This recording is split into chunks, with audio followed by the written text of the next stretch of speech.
We're going to be talking through tonight's NBA three-gamer last day before the All-Star break and about a week off of NBA stuff.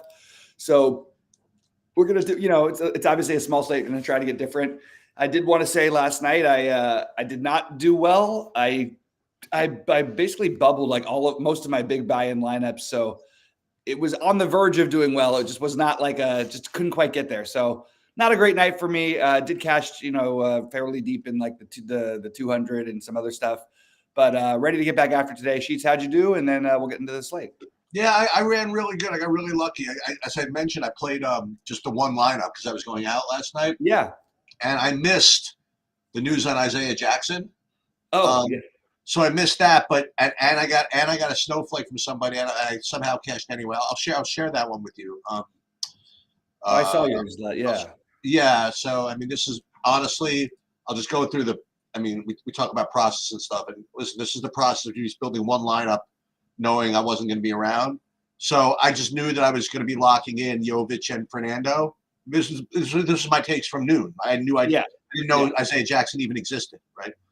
And then I knew that I was going to be playing Wembanyama, and then I was and probably these two, and then I was between doing like Jokic and something whatever, and then like, you know what, we talked about Davis being low owned, so I basically turned that into a game stack. I played Russell and Davis with Keontae George, and I threw in marketing. I just seemed to make some sense. Yeah.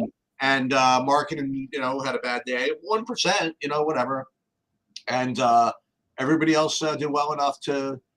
And fortunately, Fernando did well enough. And what's funny, when I looked at the ownership, I'm like, oh my God, Fernando's only 36%. What the hell? And I'm like, then I said, oops, Isaiah Jackson. You know what I mean?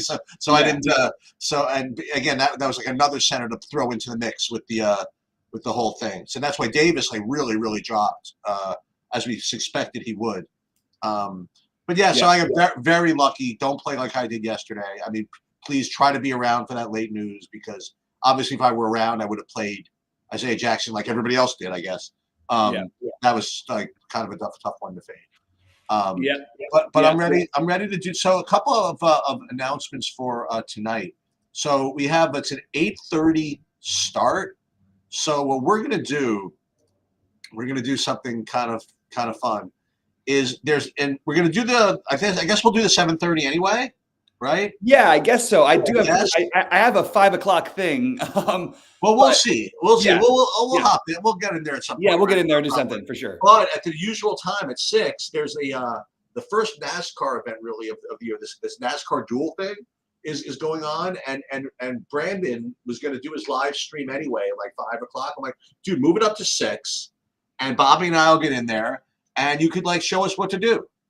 So we're gonna get in there at 6 o'clock and do a live stream for the dual races, which are 7 o'clock and then 8 o'clock. But it's all set up. Like there's gonna be no late changes or anything like that, so you can get it all done. And everybody can get a chance to meet Brandon if you haven't before. And and we'll if you can teach us how to do NASCAR, then you guys all be able to learn how to do NASCAR as well. Absolutely. So that's what we're gonna do. Is this the last day before the All-Star break? Oh, yeah. Oh, okay.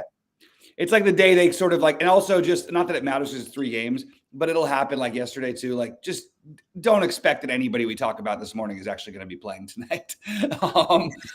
It's going to be one of those, even though it's only a 3-gamer. Are people that are in the All-Star game like inclined to take the day off? Is that what you're suggesting? Maybe. No, just an extra day of rest. It's okay. It's just most teams tend to do it with at least some of their players. Like Boston did it with Jaylen Brown yesterday. Things like that. And with respect to schedule, so this is the last day. The All-Star game is Saturday. The All-Star game is Saturday. I think so. No, it's Sunday. Sorry, what am I talking about? Sunday. I know. I never pay attention to the All-Star stuff anymore. I got too bored. Do you play that for DFS? I stay as far away from it as possible. It's so weird and it's so funny to try and figure out. So, but I can try to. I'll try to drop in a little bit of who I think will play more and stuff like that in our Discord and stuff like. And when does NBA come back? Do you know? I believe it's a week from today. A week from today. So or maybe it's a week from yesterday. I got to double check. But it's not Monday or Tuesday. Okay. No. Fine. It's like a full week. Okay, so we just so you guys also know, there's like to be 3 MMA videos coming out for me today, Friday. As always, there's always 3. There's a there are 2 DFS ones and 1 betting one. The DFS one's broken down into one. I go over all the plays, and then the second one is the betting breakdown. And then the third one at the end is complete lineup construction, where we do that. And as I mentioned before, there's all kinds of NASCAR stuff going on. Big hockey slate tonight, but just something to look forward to. And now I know why. Also, I guarantee you, there's no NBA on Tuesday, because NHL on Tuesday, they have like $1 million guarantee in a hockey DFS tournament. So I think 250,000 first. So I'll definitely be doing some coverage on that.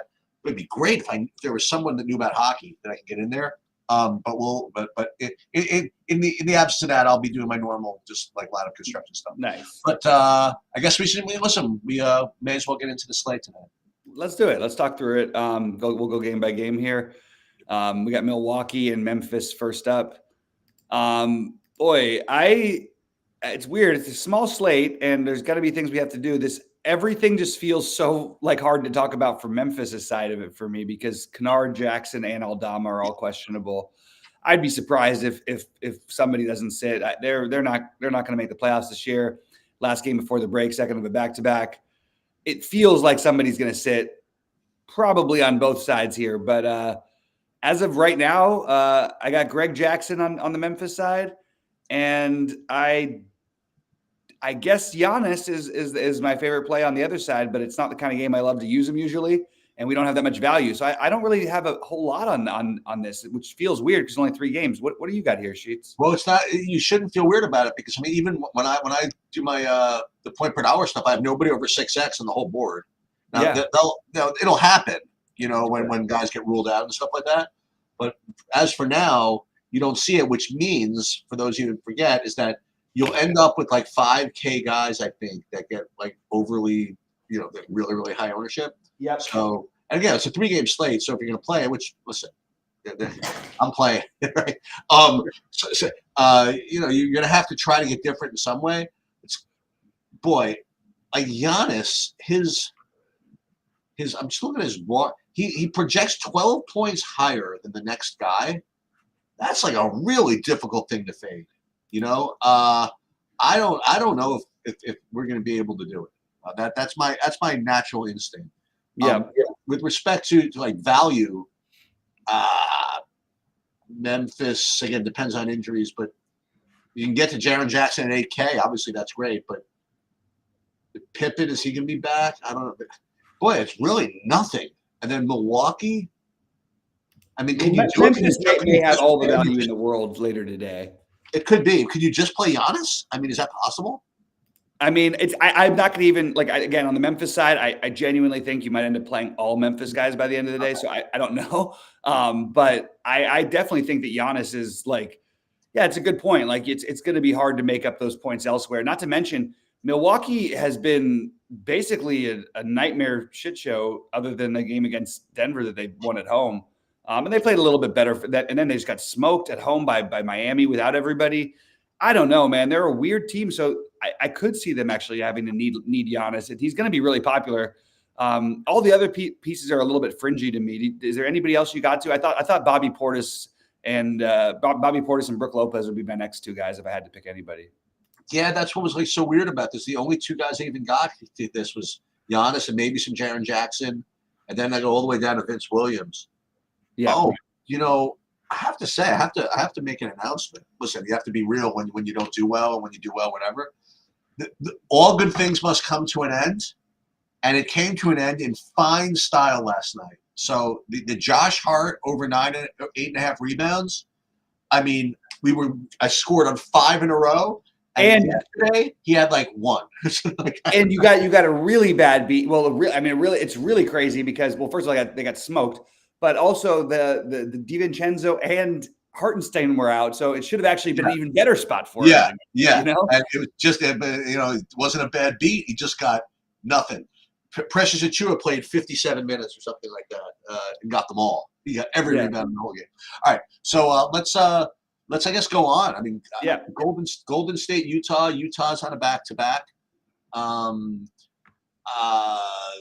This is where I'm getting the same guys I was getting yesterday. So Keontae George is looking right now to be a top point per dollar play.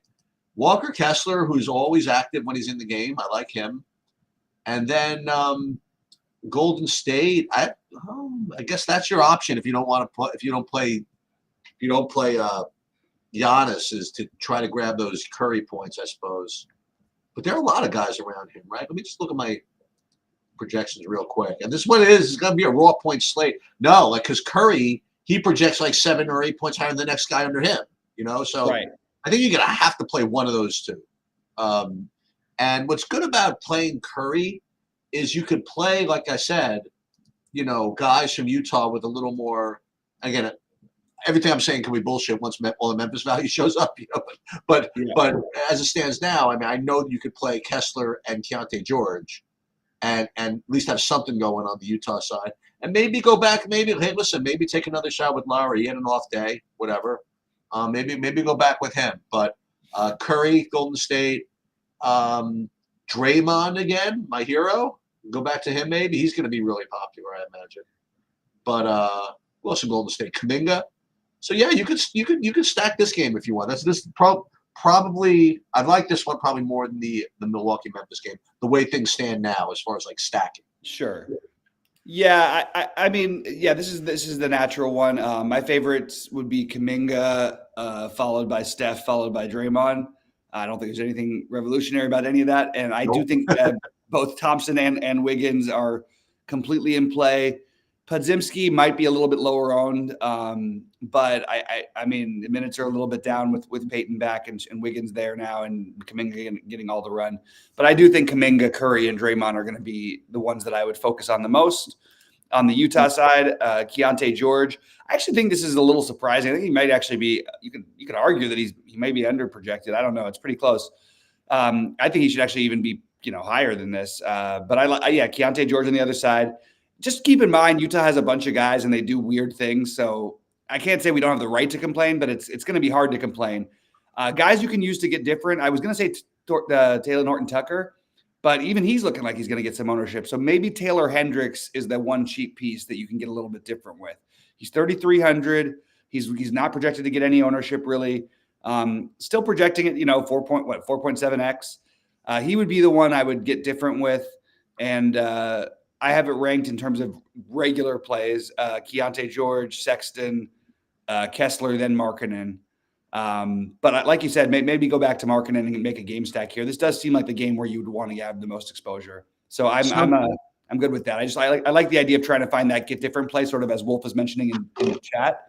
And for me, Taylor Hendricks is the first guy who popped up in this game. But it's not like an optimal play. It's just a get weird play.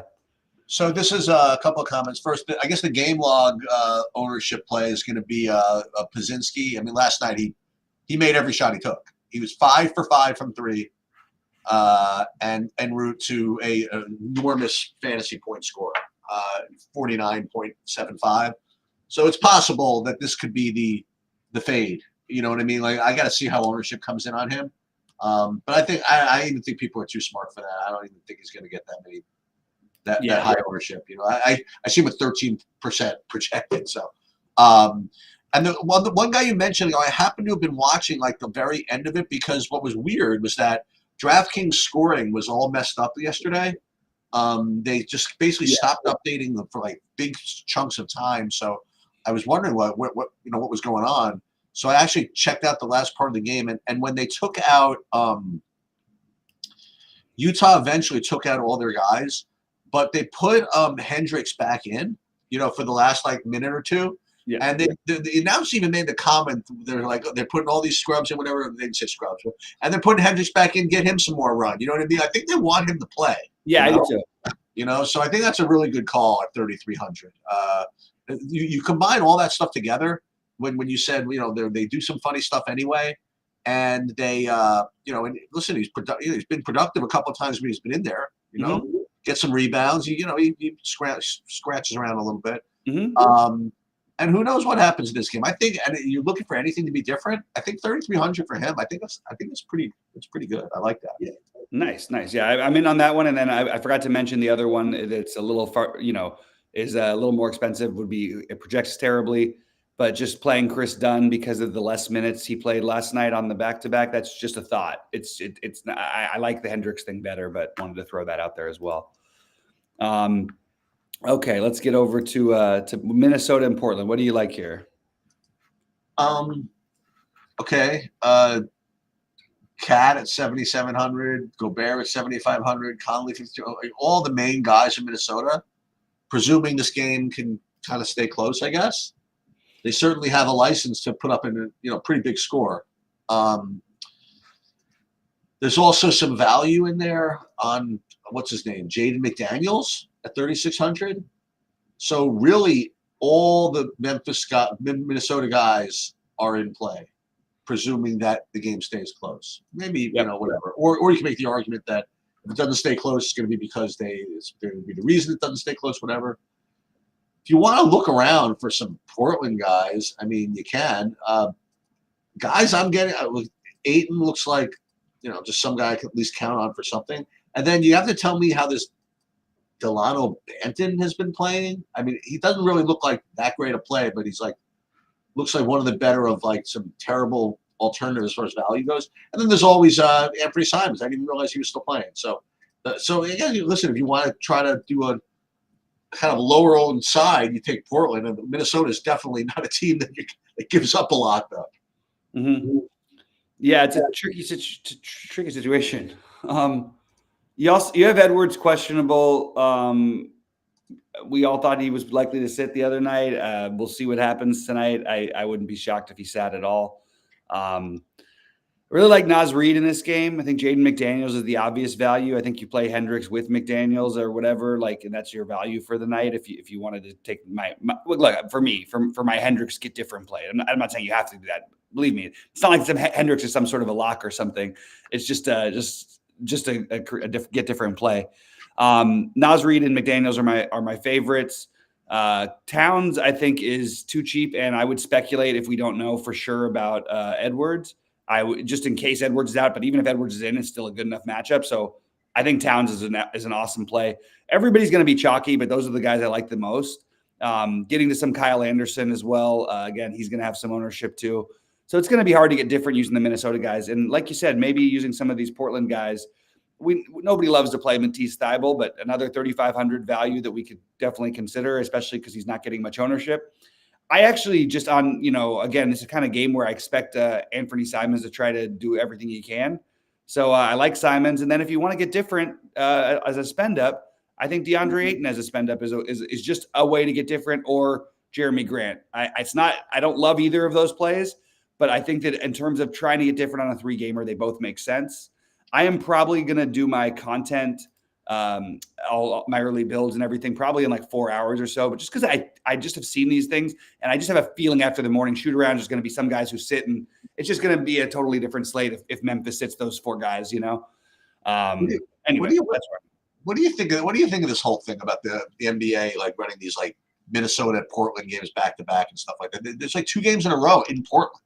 I love it. I think that it's something they should have done a long time ago, especially the way they've done it. It's made it better because the players who are those traveling on back-to-backs and stuff like that, unless you're traveling a really short distance, just was stupid to me for a while. So I actually am I'm on board with those back-to-backs, and you get sort of a little feel for teams, like a mini playoff. So I actually have always been a fan of the back-to-back stuff, personally. But that makes sense. Just so you guys know, by the way, the Matisse Thybulle, I did play him in my FanDuel lineup last night. How did that go? What did he do? Yeah, he got 5 fantasy points. So okay, well, then he's due for more tonight. Listen, Matisse Thybulle, when he goes 0 for 5 from the field and 0 for 3 from 3, it's not a good sign. So usually you count on him getting 37 minutes and then getting 15 fantasy points in 37 minutes. So if you're only going to get 19 minutes, it's not a good seed. Let's put it that way. Exactly. Yeah. And look, games are going to happen, and it's funny because I keep seeing people I noticed this trend a long time. It was a long time ago, but I haven't really been looking on Twitter as much lately. And everybody complains and goes, "Oh my God, I was going to win, but this guy didn't do this and this guy didn't do this." Well, first of all, that's part of the game, But also the thing that's weird is I look at it and I'm like, well, those 2 guys were in the winning lineups anyway, so you weren't going to win. You know what I mean? I just thought it was funny because I noticed some comments from that.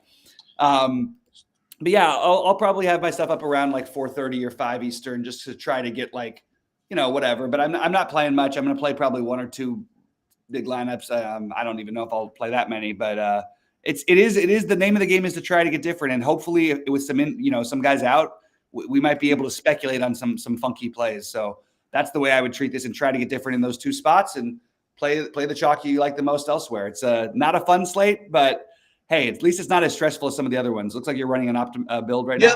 I always want to do one for everybody before we leave. So from a construction perspective, I'd be curious to see what happens. Can you make up the Giannis Curry points with a bunch of like Anthony Edwards type plays? You know what I mean? You might be able to do it on his own, yeah. Or do you have to play Giannis? I don't think you have to play Giannis. I think you could play like a Towns. I mentioned the guys from Portland. I think that Simons and those will be lower owned a little bit. Simons potentially Ayton or Grant just to get different. That's really what you're looking for. And these guys are not going to play much the rest of the season. They'll play but they're not going to play serious. I don't know. They're not playing for anything, I guess is what I'm saying. But Jeremy Grant's been playing a ton of minutes.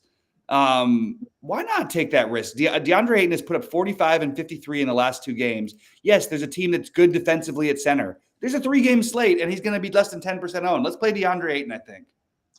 So current builds get you. Interestingly, they do not get you 100% Giannis. They do 80% Giannis, whatever, but not 100. It does give you 100% Keontae George and basically 100% Jaden McDaniels. And then Draymond, who I mentioned was going to be highly owned. What other guys didn't we mention? Colin Sexton, maybe. We didn't talk too much about him. They're trying to coerce me to play Delonte Blanton here. Kuminga, you mentioned. I think that's a good mid-range play. But yeah, this is what you're. Yeah, this is what you'll be getting. But I promise you that this slate is not going to look anything like this when we get in there. There'll be people out. There'll be people in. There'll be all kinds of stuff. So yeah, and everybody being on a back-to-back, I believe, except for Portland, maybe. I think. Oh, Portland and Minnesota are not on back-to-backs, right? But everybody else is, I think. Right. Yeah, Golden State played the Clippers, and that was only on the FanDuel slate last night. All right. Let's see. I was trying to keep up with the chat. Nice to see you guys all talking in there. I love it when the chat's active, but I can't keep up with the conversation they're having. So I'm going to say appreciate all you guys. We'll see you live. We'll see you live sometime. I'll post it in the Discord. Hang on 1 second. I'm looking at the results from last night because you got to really compare. What is this Denny Avdia thing? Denny Avdia went nuts. And you know what's really, I don't even want to get into it because I was so irritated that I didn't end up playing him. I mean, it's not even been an outlier. Kuzma sat. It's not even an outlier performance for, it is, the numbers are absurd, but he just put up 40 something and 50 something. And, just last week. Well, wait a minute. Who got the ownership if Kuzma sat? Oh, there was no ownership to be gotten. The whole year when Kuzma sat, so far nothing has been gained for anybody. Okay. Basically, it's just because they just played a million guys. And also everybody thought they'd get killed last night, which they didn't. I did want to say I wouldn't play the angles, but everybody who's convinced that Milwaukee's going to blow out Memphis, I just want to point out that Milwaukee, the last time we were worried they were going to blow out somebody, they lost by 30 at home to a team that might be the worst roster in the NBA because it was Miami without 3 of their top 5 players, or no, Miami without 4 of their top 6 players, and they got smoked at home. So I just don't think we could write off that Milwaukee's just going to blow somebody out right now. Speaking of blowouts, look at this number. Boston beat the Nets by 50. They're up by 40 at halftime too. Oh my God! It was a wild one. Sam Hauser still turned out to be a great play. Kyrie Irving had 63 fantasy points. Yep. Yeah, I'm glad I didn't play. This is what I mean about it. People are complaining. They're like, "Oh my God, Kyrie's taking away all this from Luka. Look what Kyrie." I'm like, they're playing basketball, guys. These are completely within the realm of this. He's allowed to score points too. You know what I mean? Dude, look at these scores. There was a battle for between 359 and 358. Boy, this is all right. I hope it's less tonight. That was that. Well, it will be less tonight for sure. The night before was really crazy too, Sheets, because it was 400 looked very gettable for a while. Yeah. All right. Well, good luck to everybody. We'll see you guys later this afternoon for the NASCAR, and then I'll try to do we'll do NBA right after that. So we'll figure something out. All right, sounds good. All right. Good luck, everybody. We'll see you soon.